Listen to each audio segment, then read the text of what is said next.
Guys 2 மாதம் முன்னாடி ஒரு வீடியோ போட்டிருந்தோம். என்னன்னு கேட்டிங்கன்னா, இந்த உலகத்தில் மிகப்பெரிய காரமான மிளகாவோட கொட்டை எடுத்து நம்ம வந்து பார்த்தீங்கன்னா வீட்டிலே விளைச்சி சாப்பிடலாம் அப்படின்னு சொல்லி ஒரு வீடியோ போட்டிருந்தோம். ஏன்னா இது இந்தியாவிலே கிடைக்காதாமா. சரி ஓகே ரைட் அப்படின்னு சொல்லிட்டு இப்போ எப்படி வளர்ந்துருக்குன்னு பார்க்கலான்னு பார்த்தா ஒரே ஒரு 2-3 இலை தான் வந்துக்குது.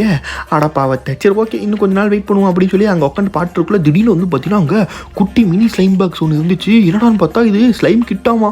அரே வாவ், இது நம்ம சின்ன வயசில் விளாண்டதாச்சே. ஓகே இன்றைக்கி நம்ம இது பிரித்து மேய்ஞ்சி விட்டுறலாம் அப்படின்னு சொல்லி எல்லாத்தையும் எடுத்து வெளியே எடுத்து பார்த்தோம். சூப்பராக இருக்குது. இதில் ஆக்சுவலாக பார்த்தீங்கன்னா என்ன மேட்டர்னு கேட்டிங்கன்னா, இதை வச்சு நம்ம ஸ்லைம் நம்மளே ஓனாக செய்யலாமா. இந்த ஒயிட் ஸ்லைமை வச்சு எப்படி அப்படின்னு கேட்டிங்கன்னா, இதில் வந்து எத்தனை பாக்ஸ் இருக்கோ அத்தனை விதமான ஸ்லைம் செய்யலாம். பட் நான் என்ன பண்ணேன்னு கேட்டிங்கன்னா, ஒரே ஒரு ஸ்லைம் எடுத்துகிட்டு எல்லாத்தையும் பார்த்தீங்கன்னா இதிலே மிக்ஸ் பண்ணி எப்படி வருதுன்னு பார்க்கலான்னு பார்த்தா கிட்டத்தட்ட பார்த்தீங்கன்னா எல்லாத்தையும் எடுத்து மிக்ஸ் பண்ணியாச்சு. பேட் பைன் வந்துருச்சு. இங்கே பாருங்க அந்த மிக்ஸ்டு ஸ்லைம் தான். ஆஹா பார்க்கவே கண்ணு குளிர்ச்சி ஆகுது. ஐயோ ஐயோ அப்புறம் தான் தெரியுது இது வந்து நம்ம பக்கத்து வீட்டு பையனோட பொம்மையாமா.